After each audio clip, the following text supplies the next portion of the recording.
Yeah.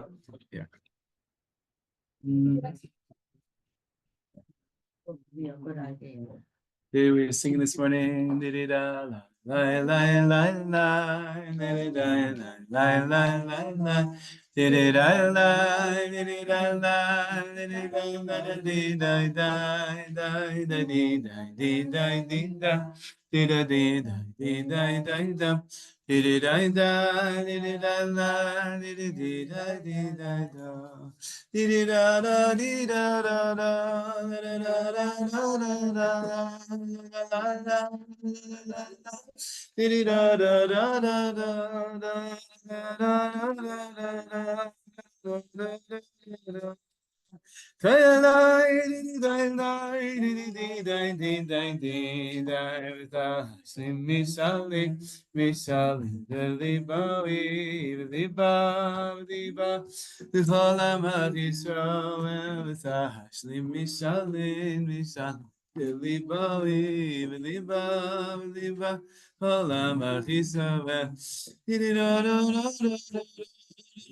I just turned it off. That's okay. When you're keeling over, tell me. Okay.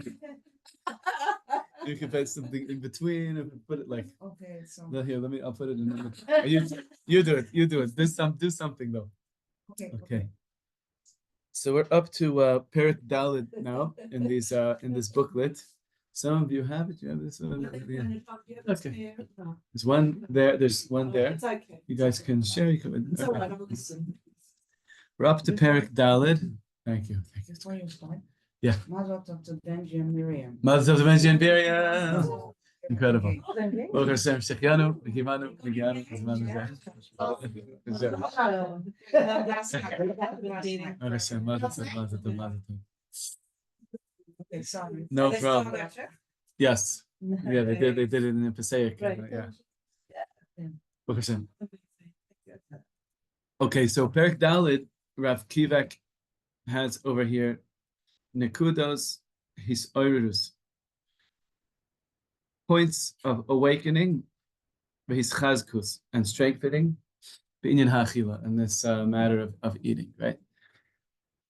We're going to learn the first three Be'ezrat Hashem. The first one is kind of standalone, and then the next two are going to Be'ezrat Hashem. We'll go deep into them. So he's quoting here from the Moreh Naim in Parshas Matos, which we've been through, we've touched on it maybe 3 times already, which Rav Kivak, in terms of the Talmidei Habal Shem Tov, Rav Kivak identified that particular Torah at the beginning of Parshas Matos from the Moreh Naim from Menachem Chernobyl Yogan Aleinu, as being like the headquarters for Chassidic understanding of eating. And a lot of wonderful, wonderful things in there. And the one that he highlights here is this.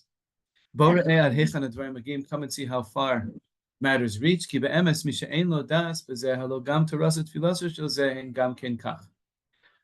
terms of the whole idea of being aware of Hashem as you're eating, of being nourished by Hashem as you're eating, and that the delight of the food can be related back and linked back to a creator feeding you mamish.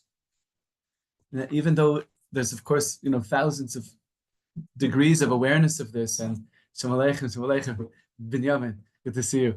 And there's a person can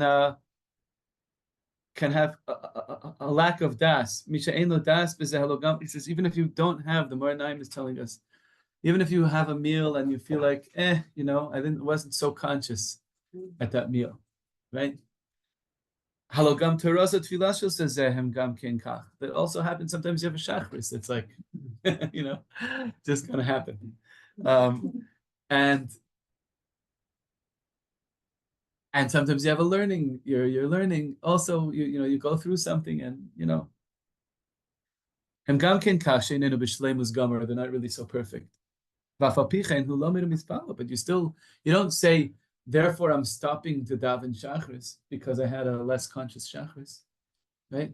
We never say that. Of course, it's Judaism. I do my thing, Sometimes it's better, sometimes it's worse. There's like a natural sense that there's a spectrum of how well I'm going to do with it, right? After all, in the end of the day, it's still called I learned. It's still called I davened.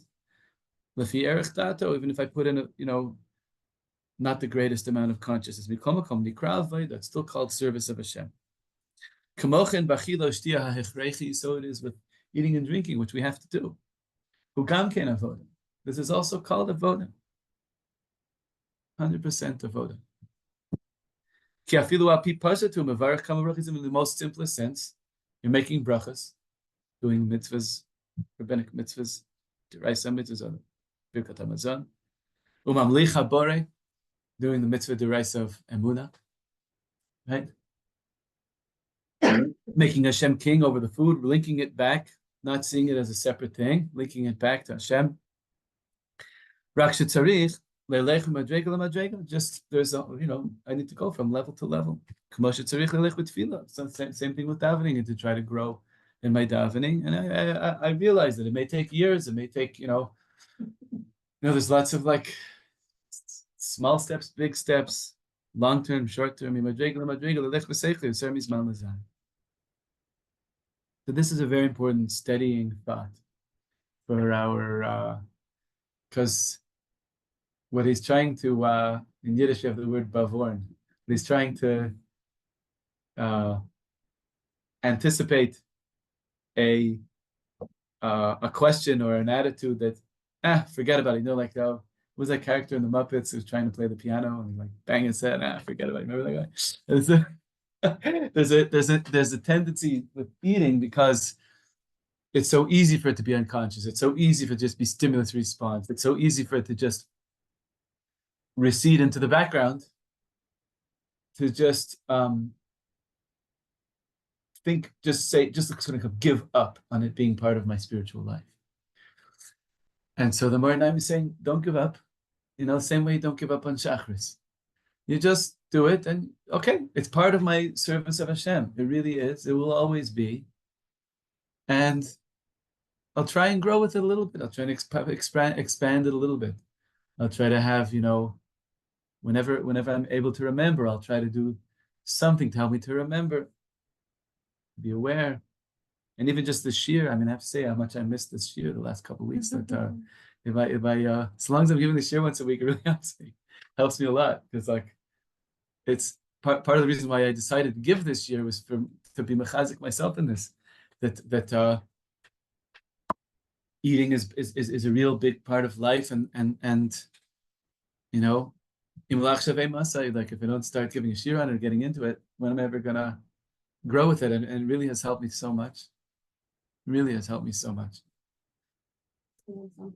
Yes. I once heard that when we daven in the What is it? when we daven in Yeah. So we uplift the letters anyway. Mm-hmm. When we daven, no matter what. Right, the letters are going up. Oh, yeah. So the difference is when we have Kavana, so they're male, Shining. and when we don't have, so it's still. We're still doing something 100%, just by saying the words. So too with eating. We're going to see in a minute. The next two things are unbelievable. Look at this next thing he says. He brings two Torahs from Likutei Halachos here. Achila utfila hem bechina achas. Eating and davening, Kabbalistically, are one. This is pretty incredible teaching. Kalomar habiruri, meaning to say, the way that you're clarifying and lifting up creation, shenase as, that's done at the time of eating or of davening, hem bechina achas. There are the same aspect. And the word bechina in Breslov is a word. It's like if you would say a wheel is a bechina of a barrel, is a bechina of a watch. means that what they all share in common is like roundness, let's say, right? But really the word bechina refers to something beyond language entirely. It's a shared aspect that all you can say is this is the bechina of this, right? But it's a way of talking about past language, saying these two things share something. What that is hard to name. But the more things you name that share and have the bechina, the more you can relate to the bechina, to what the Rebbe Nachman once said. My Torah is all bechinas. It's all bechinas. So they're bechina achas. That this amazing thing, we could call it lifting up. We could call it connecting back up to Hashem. A lifting up of lower parts of creation to higher parts of creation. Something like that. Both, it's the same bechina when davening and when eating. And in both of them, the main clarifying and fixing happens through faith, through emunah.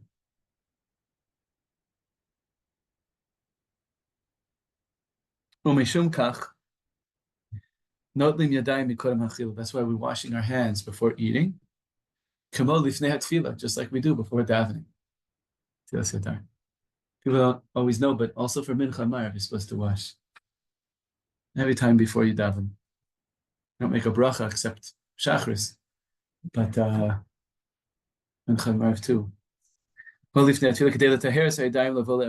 In order to purify the hands, so that you can come to faith. Why is it important to purify the hands in order to come to faith? My hands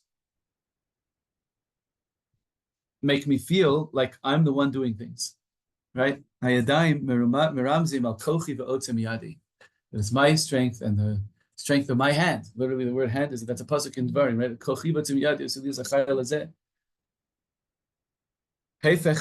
Which is the opposite of faith. That is to say, it's not me, it's Hashem.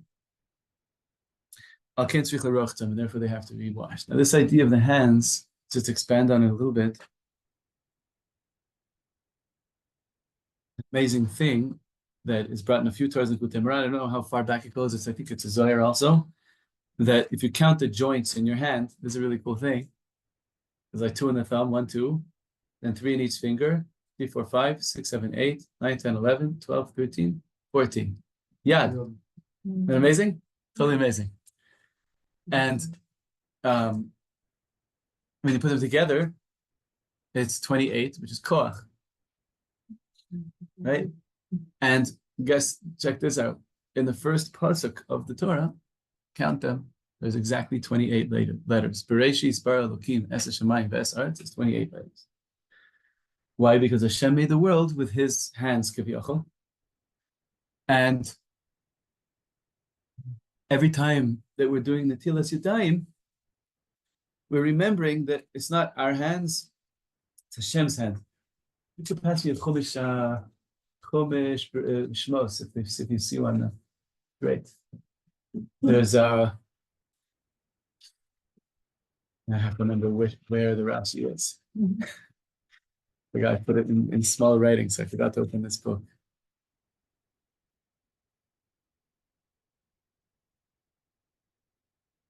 In any case, I forgot if it's in by the 10 plagues. I'm not going to flip through the pages now, but there's a Rashi where it says the Yad of Hashem is going to strike Mitzrayim.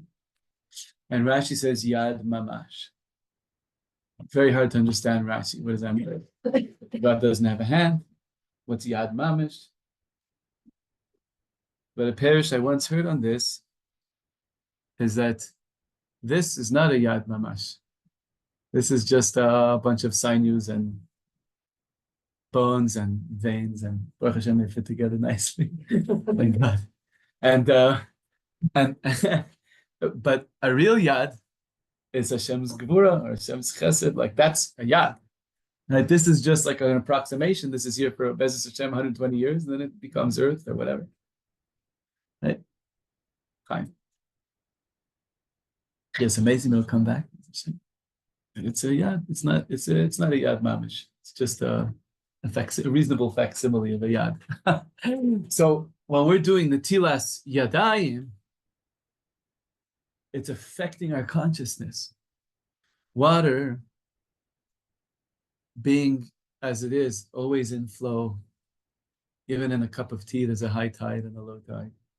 And always in the cycle of becoming rain, and who knows, like these drops of water where they were in Thailand a few months ago, or who knows, like the pele of the clouds of the ocean, of etc.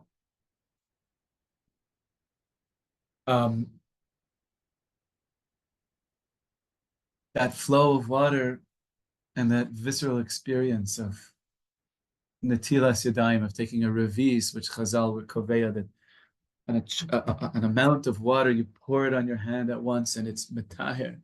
It does something. It helps you to come to that wondrous, sweet spot that it's me, but it's Hashem working through me. It's my hand, it's Hashem's hand, right? I'm holding the food, Hashem is feeding me with these hands. These are my hands, they're God's hands. I'm davening, and really the height of davening, which we're going to come into with Slichos, and our Achenu HaSfaradim are starting already tonight, I think, right? Slichot. This neighborhood is like a party at like 3 a.m. I would really encourage you. You probably go. Anyway, so the chaver, it's just gewaldig. It's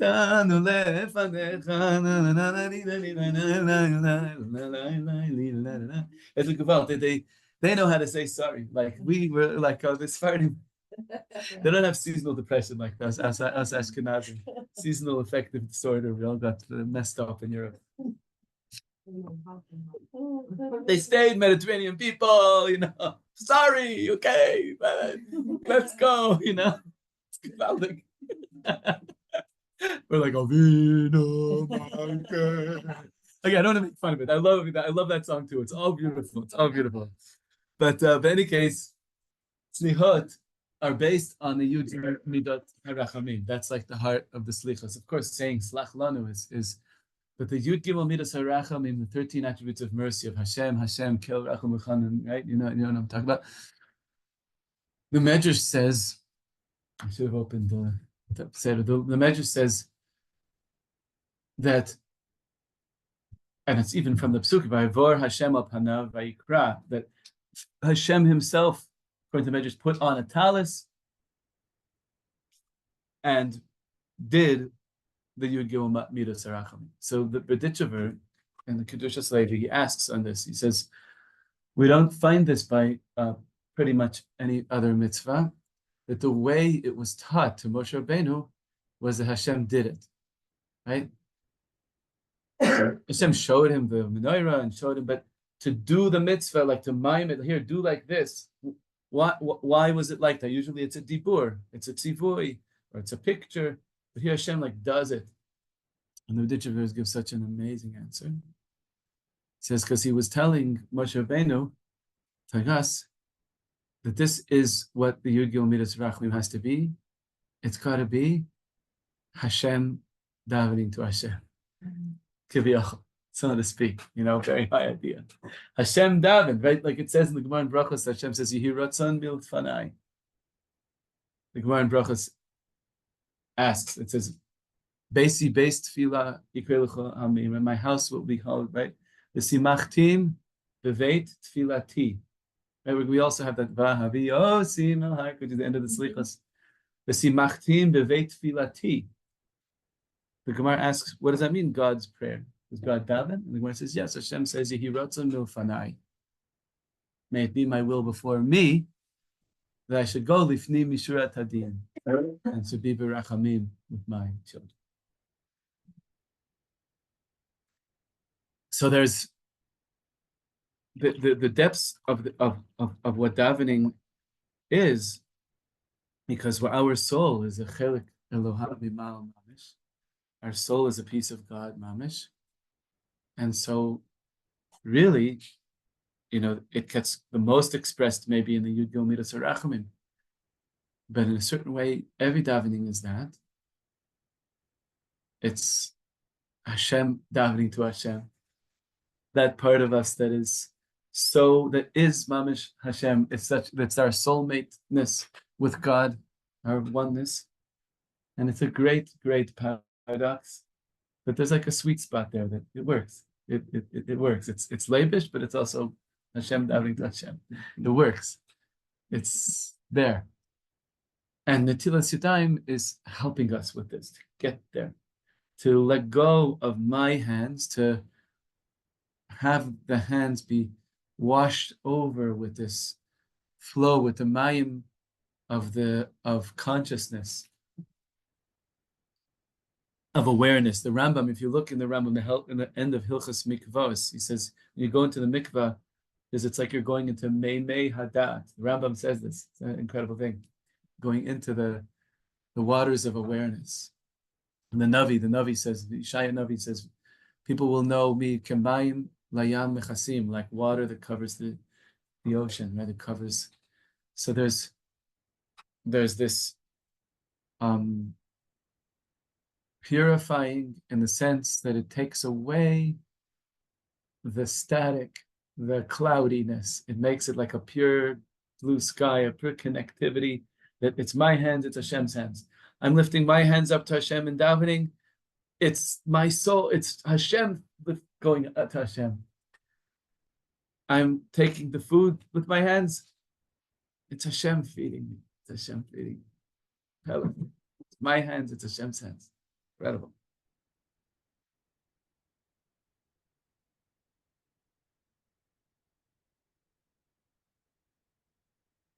And let's relate it to this next piece here, which is the Gaval.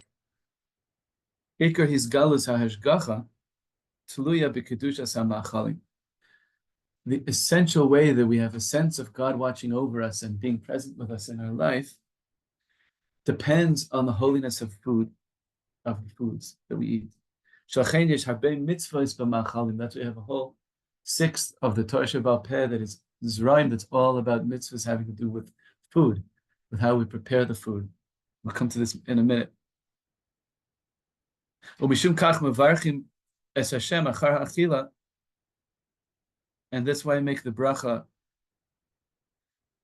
of Birkat Hamazon after eating, which is the one place where a bracha is specified in the Chumash, eat and be satiated and bless.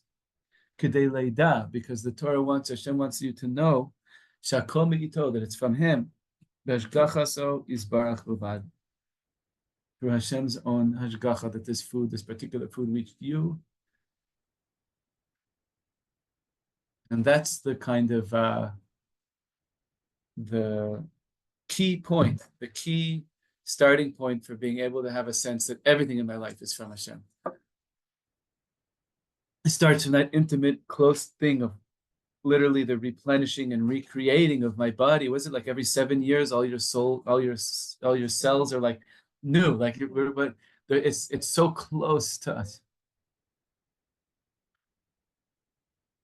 And when we can,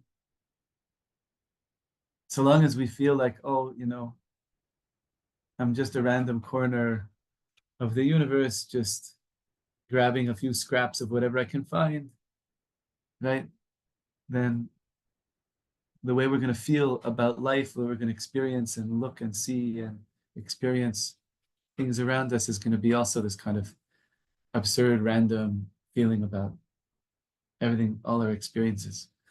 But when we can feel we're a beloved piece of Hashem, we're being fed by Hashem, our hands are Hashem's hands, and we're being nourished in this loving, intimate, incredible way, and our bodies absorb that, then our whole sense of reality, our 5 senses, as they come through the guf, are going to be different. We're going to be able to have a sense that Hashem is with us in everything that we're doing, in all of our experiences. So, just to go a little deeper into this concept, we have a halacha in Shulchan Aruch, Siman Kuf, Samech, Zayin, Seif Dalet. Says Shulchan Aruch, Yitain Shtei Yadav al Hapas. b'shas bracha. So Allah, how many people know when you make a bracha on the bread, you're supposed to put both hands on the bread. Sheish ben eser etzba'ot, all 10 fingers touching the bread. Anytime. Yes. This is halacha and shulchan aruch. Say the bracha or every time you take a bite? When you say the bracha. Yitain shtei yadav ahapas b'shas bracha, at the time of the bracha. Sheish behen eser etzba'ot, that they have 10 fingers. Keneged eser mitzvos hatluyos bapas. Those 10 fingers, the first thing Shulchan Aruch says, it then relates it to a couple of psukim. Oh, it relates it to the 10 words in the bracha of Hamotzi and a couple of psukim, 3 different psukim. But for now, I'm going to focus on this idea of the 10 mitzvahs, which was what Likutei Halachos was talking about, how Hashem made so much. We're Baruch Hashem, we're in Eretz Yisrael. So much of what it is to be in Eretz Yisrael is to do the mitzvot hatluyot ba'aretz, and we're a little far from them because some of them depend on the Beis Hamikdash and so on. But it's so good to learn about them. This is where I ran to during COVID. I ran to the Yerushalmi and I learned those mesechtas of Zerayim. All this. There's Ben Adam L'Makom, Ben Adam L'Chaviro. There's something else. Ben Adam L'Tzema, man and plant. It's incredible. That is really true. So there's like this, and people don't learn it so much, but it's such a whole world. It's such a world. World. So the Mishnah Berurah here speaks out what these 10 mitzvahs are. Does he? Wait a minute. Yeah. From the Yerushalmi, at the end of the first chapter of Masechet Chala, that when you plow the earth, before you even plant, the earth has to get plowed. The earth has to be able to receive the seed. Right? It has to be airy. It has to be loose. What's that? Versatile. Yeah, mamash, right? So it's a big thing, right? And right away the Torah says, when you do it, lo tachrosh b'shor v'chamor yachdav. Not allowed to tie 2 different animals, any 2 animals, any 2 types of animals to plow. You could have 2 oxen, but you can't have 2 different types of animals plowing. Right? The Torah wants us to be aware. The most simple thing is that they don't pull with the same kind of force and they don't have the same length of footstep, and so one of the animals is going to suffer, or they'll both suffer. That's the most simple. That's the most pashat to pshat. That it's like tsar for the animals. But there's also levels of consciousness of different parts of creation, and then when we plant it, sadcha lotiz rakilayim, not to plant things in a mix. That each species, agriculturally, in the wilderness, you can see mixtures, not a problem. But when you're the one working the earth, the Torah wants in Eretz Yisrael, specifically and only in Eretz Yisrael, that we not plant things b'kilayim.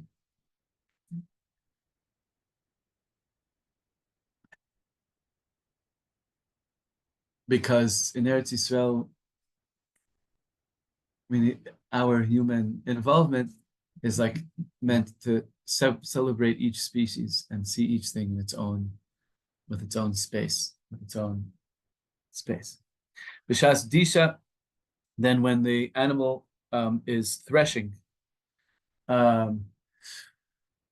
you can't muzzle the animal, because what they would do, now we have machines that do it, but animals would stamp on the hard outside of the seeds to crack them open. They'd be tied to a threshing pole, walking around and around.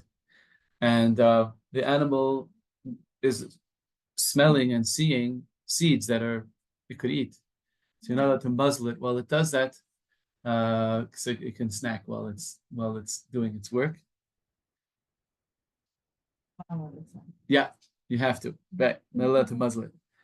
And then, now, really chronologically, it kind of skipped, because disha happens after like a shichach peh. Disha happens after you've already harvested, right? Because you have these grains that are hard, that are already separated from the plant that the animal steps on. But before that, At the moment that the things that you're growing have matured and are ready to be harvested, then you have to be aware of the people around you and leave behind if one or two stalks fall, leket, and shichacha if you forget one bale of produce behind, and you can't go back for it. And peah, leave a corner standing that the poor can come and harvest themselves. And then after you've done the harvesting, you separate the seeds. Then the animal does the disha if they need to, threshing. Then you make piles. And once you've smoothed over the pile, that's when they become chayiv. They become the mitzvah of truma and meiser comes upon the food because it's moved out from the wilderness or the plant world anyway, your field, to your home, and now it's a usable pile, right? But at that moment, the mitzvah of truma and meiser comes on it, and here you have truma and meiser rishon and meiser sheni, and then when you make dough of the 5 grains, then when you make the dough, you have to separate some of the dough and give to the kohen as challah. So these add up to 10 mitzvahs. And he left, there's different ways of which ones you want to count, not count. He didn't mention bikurim, which is when you have the first fruit, which only applies, maybe he didn't mention it because it only applies to the 7 species of Eretz Yisrael. When you have the first one, you tie a ribbon on it and remember it, and then you have to bring it to Yerushalayim in this whole beautiful procession and give it to the Kohen. And so that mitzvah of bikurim has to do with the awareness of hitchadshut, of the newness of the thing you're growing, right? When you're a farmer and you've waited like a whole winter, and then the first date, is there. It's very exciting. And there's tremendous taiva to grab it and eat it. Like, yay, there's, but no, tie a ribbon to it. You wait till everyone is ready at a certain point in your town. They would sleep in the street so that if chas v'shalom, it's a bit of a sad thing, but if chas v'shalom somebody would die in one of the houses, it would be tameh because you'd be in the same house with a dead body. So everyone would sleep in the street the night before, and then get up in the morning, and they would adorn a whole ox and they have people playing the flute and different music, and they would go to Yerushalayim, and there's this incredible thing of taking that consciousness of newness and bringing it to Yerushalayim with celebration and fanfare and simcha and connection to the Kohen. And all of this is, again, ways that the Torah mandates the way that we're relating to our food, right? And all of this is connected to what we can be thinking about. If we really take it to the next level, to actually think about all these 10 mitzvahs by having our 10 fingers, it's an embodied meditation. It's a finger meditation. You're putting all 10 fingers, you're thinking of all these 10 mitzvahs. And what's fascinating about these things is that the mitzvahs apply at specific junctures in the food's production, the food's maturation, right? There's even before there's the preparation of the earth. That's a juncture of like step 0, like step 1, whatever. Then there's the actual planting, and you have kilayim, right? So not to plow with 2 different animals, not to plant two different species too close to each other. At these junctures is where the mitzvahs apply. Then when it matures and it's ready to be harvested, then there's, okay, but there are all these poor people around, and you don't just harvest all of it for yourself. If some of it falls or some of it gets forgotten, you have to leave it. You have to designate a corner that you leave also not harvested at all for the poor to come and harvest, right? And there's the next juncture that you bring it in and you smooth it over, and it becomes like this stored pile of produce that is like moved from being in its nature state to being in its human usable raw material state. And at that point comes the mitzvahs of giving truma to the Kohen and Meiser and the tithe to the Levi, and there was also Meiser Sheni, that a whole tithe you would bring to Yerushalayim. Many times these things make you come to Yerushalayim. Also, if you plant a tree, we didn't mention the mitzvahs having to do with trees. The first 3 years you can't eat the fruits, and in the 4th year you have to bring it to Yerushalayim. So they constantly bringing us back to Yerushalayim, bringing us back that sense of connection, right? Bringing us back to that sense of belovedness, of relationship with Hashem, and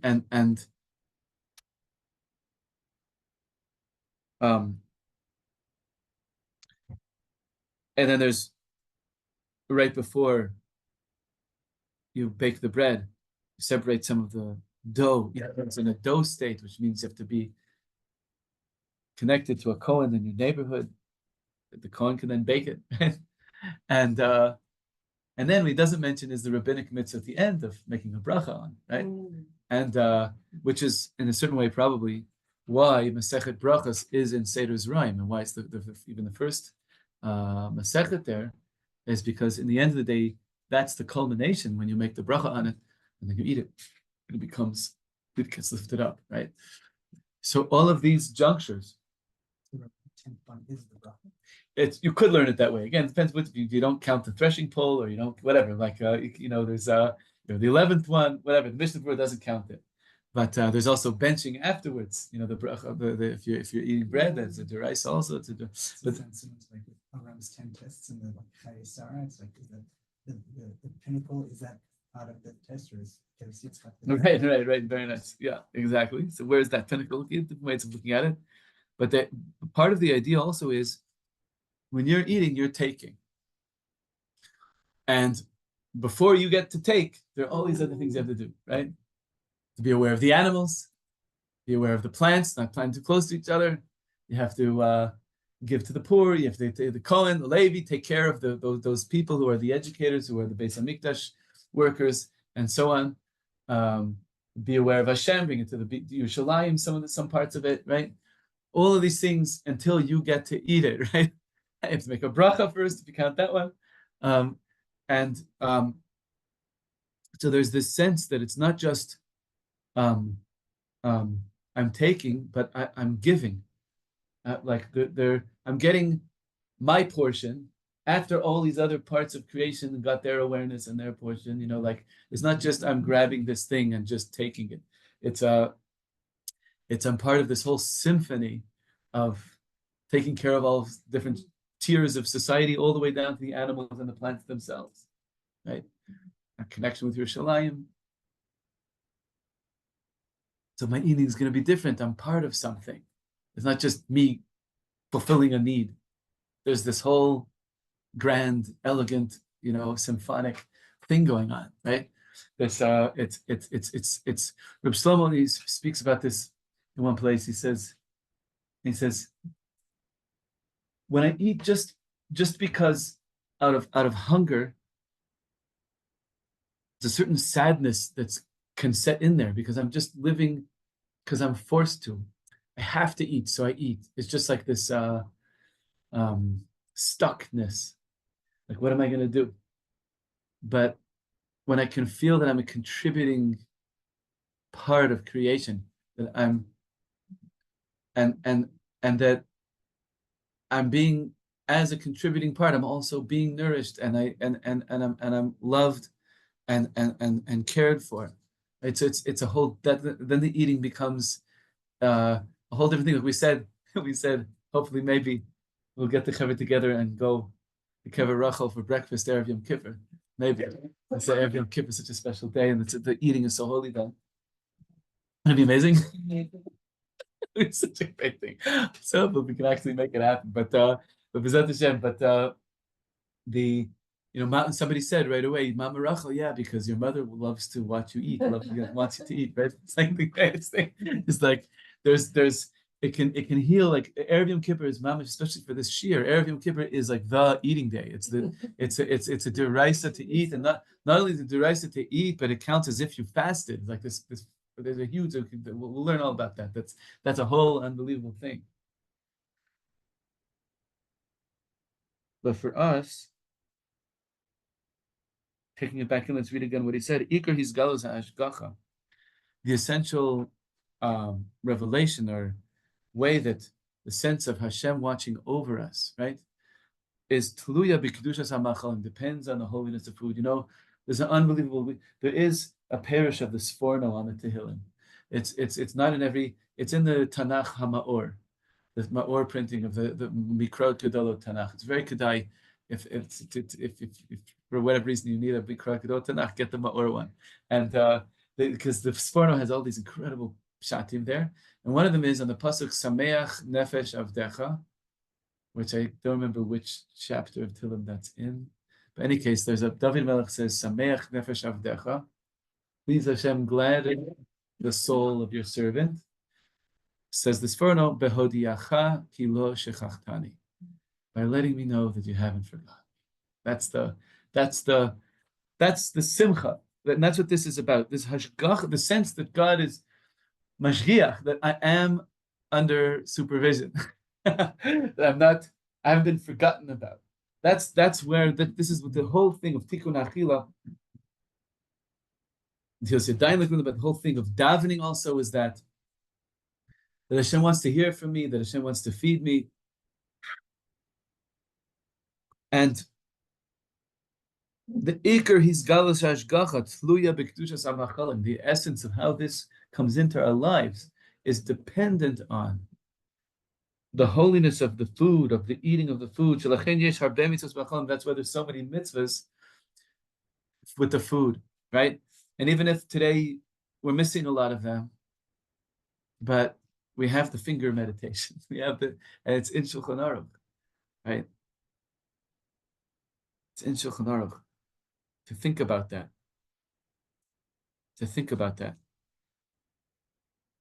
That this divine recipe for what it takes to get that food on your plate, which is all of these things, from how you plow to how you plant, the bikurim, like a Shechachan Peah, Truma, Meiser Rishon, Meiser Sheni, Meiser Ani, Chala, Bracha, all of these things, right? This is the divine recipe to help you feel cared for and seen. Seen. That's what Hashgacha means. You're seen, right? That's what it means. You're seen, you have it, Hashem hasn't forgotten you. That's the simcha of Sameach Nefesh. David Melech, even David Melech davened for it. It's natural and normal to have ups and downs with it. How much do we feel seen by Hashem? And this year has been so challenging and so on. And we were this morning talking about also brachas on smell and how that can help us feel Hashem's close in the Yenuka. Heliga Yenuka is right after October 7th. One of the first things that he was saying was people should be taking herbs and things and smelling them and making brachas on the smell and just taking in that sense of Hashem being with you through smell, this inner thing. But for our purposes, this also happens through eating. And he's saying, Iker his galush hashgacha, this the essential way that we have a revealed sense that God is seeing us is through the kedusha samachalim, is through the kedusha of the food, of the eating. That's why there's all so many mitzvahs, and it makes it mamish into Shulchan Aruch. It's like a rare thing, and somehow, I don't know why, but somehow that halacha doesn't get so talked about. the finger meditation, it's not like some side note. It's like right there in Shulchan Aruch. It's not one of the commentaries of Shulchan Aruch. It's Shulchan Aruch itself. Umishum kach, and it comes from the Gemara in Yerushalmi. Umishum kach mevarchim et Hashem achar hachila. And this is why, but the Iker blessing is after the food, after bread, when there's Birkat Hamazon, Kedei Leida, and the point of that is that also, it's not only before, it's also after. Also after. Because you feel like, oh, maybe I didn't eat with so much awareness, so I'm done already, what can I do now? But the benching is still, even afterwards, and even if, he's going to say later in the book, like he talks about this, that even if like later on in the day, just remember, oh, I ate breakfast, thank you Hashem, like even that counts, it does something. It's Kedei Leida Shakol Me'ito, and that's going to put into you a real tactile sense that Hashem is with you, and that everything comes from Hashem. And it's all seen and overseen. So Bezos Hashem, we should have this really strong this month of Elul. We're learning David Hashem Ori. We're going to start saying David tomorrow. Hashem Ori, my light. It's an incredible thing. The Medrash Telem speaking about this. Usually light is not personal. Light is, if the light is on, everyone gets it. My light means there's an inside light, there's an inner light. The way Hashem shines to you with the falafel, with the cup of coffee, the way Hashem's shining to you, that Hashem is with you right now with this food. And so that's Hashem should be a great light-filled Elul. Questions, thoughts?